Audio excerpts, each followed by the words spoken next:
story. So it looked like the government, the DOJ, is requesting a briefing from the head man in charge of the WNBA and the NBA. Something unbelievable just happened in American basketball, and it's sending shockwaves through both the NBA and the WNBA.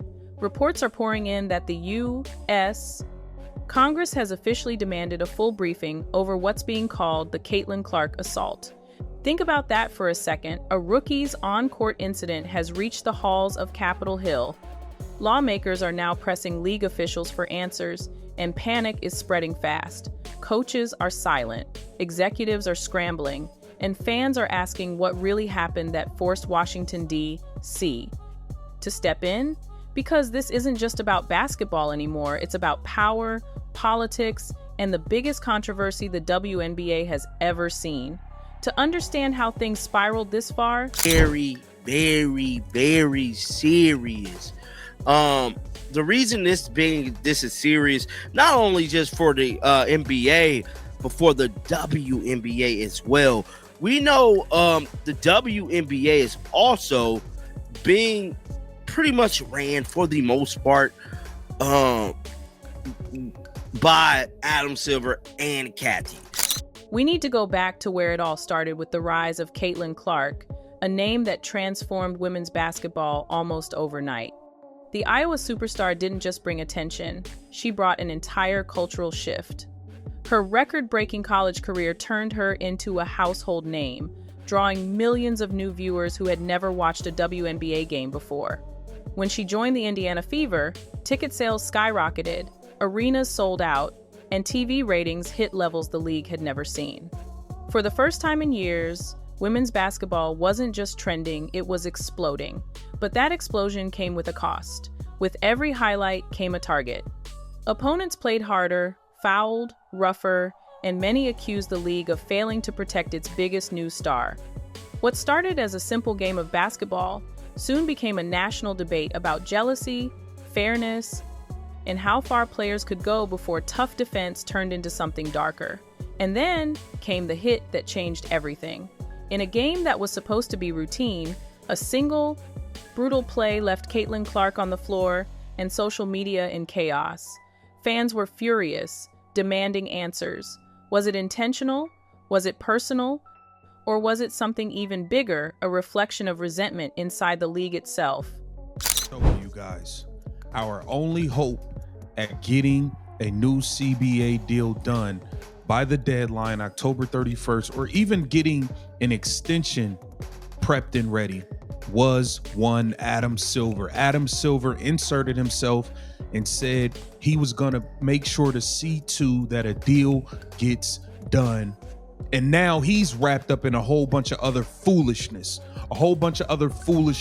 Now he has to have a meeting with Congress by October 31st, the same deadline as the new CBA agreement with the WNBA. Within hours, clips went viral, hashtags exploded, and members of Congress began to take notice. Because this wasn't just an on-court foul anymore, it was being described as a potential assault, and lawmakers wanted to know why the league wasn't acting. Caitlyn Clark wasn't just another rookie, she was the storm that changed everything. Her college dominance turned her into a national icon before she ever stepped onto a WNBA court. When she joined the Indiana Fever, arenas sold out, ticket prices tripled, and suddenly every game she played felt like a championship final. But that level of fame came with pressure and envy. Opponents saw her as a challenge, not just a player. Every drive to the basket came with a harder foul. Every shot drew louder boos. Some fans started to notice. It wasn't just competition anymore, it was targeting. And that growing tension is exactly what led to the moment everyone's talking about, the one that turned a basketball play into a national investigation. It happened in what should have been just another physical WNBA game. Caitlyn Clark was driving to the basket when she took a hit that looked far beyond normal contact. The sound, the fall, the reaction, everything about it felt wrong. The crowd gasped, players froze, and within seconds, the clip was everywhere online. Fans replayed it frame by frame, calling it an intentional attack. Others argued it was just tough basketball. But the replay told a different story, one that sparked outrage from coast to coast. Soon, members of Congress caught wind of it. According to reports, a U.S. lawmaker sent a formal letter to WNBA leadership demanding a briefing on what he called an excessive attack on Caitlyn Clark. The letter questioned whether the league had failed to protect its players and whether bias or jealousy was turning the game into something unsafe.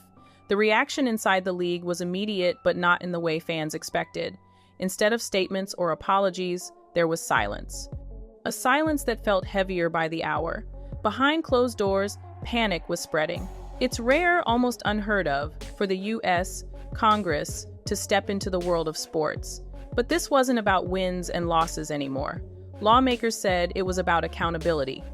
Why did a league that claims to empower women allow one of its brightest stars to be knocked to the floor in such a violent way, with no serious action taken?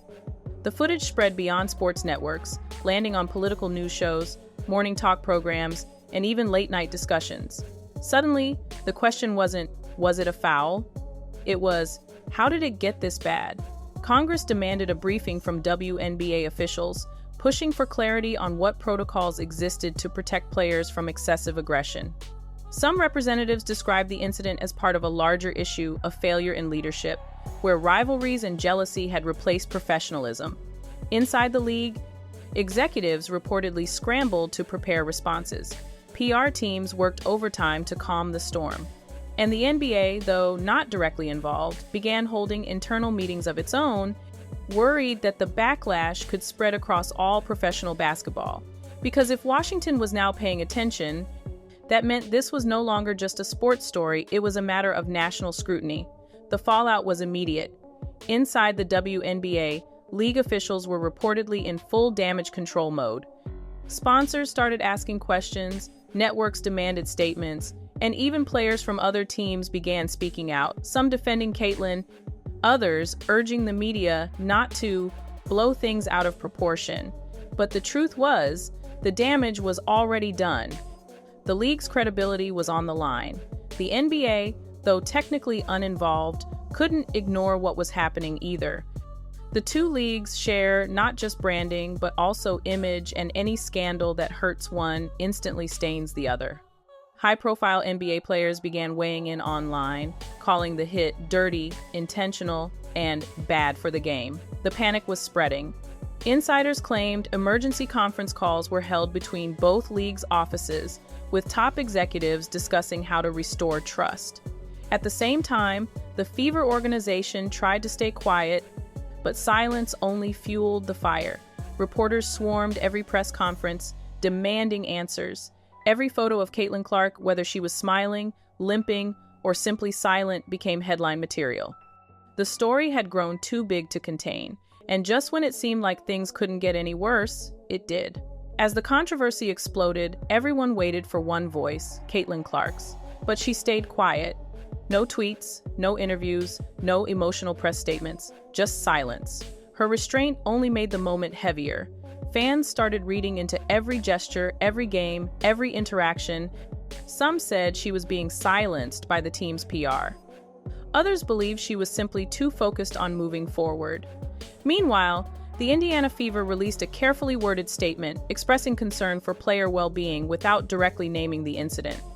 The WNBA followed with its own short response, promising to review gameplay conduct and maintain competitive integrity.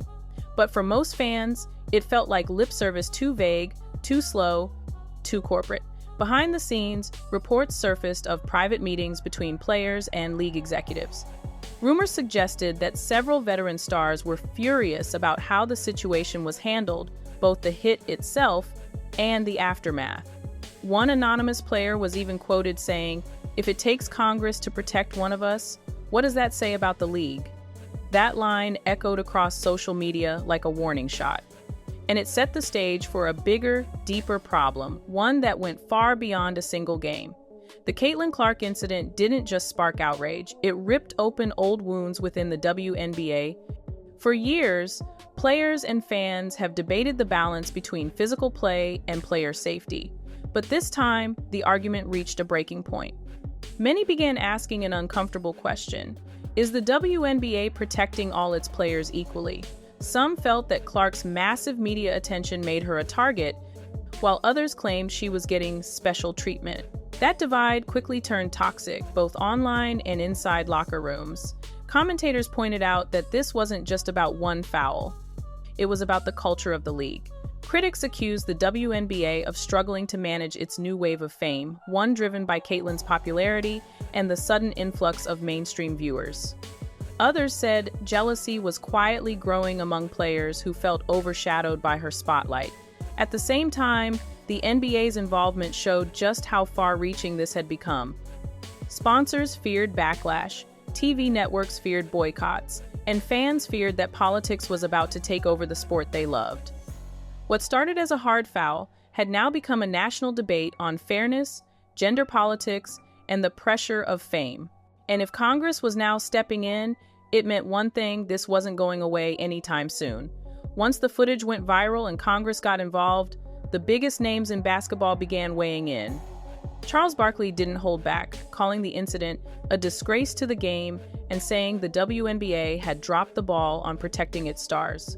Meanwhile, Shaquille O'Neal urged everyone to stay calm, but admitted that if this happened in the NBA, the suspension would have been instant.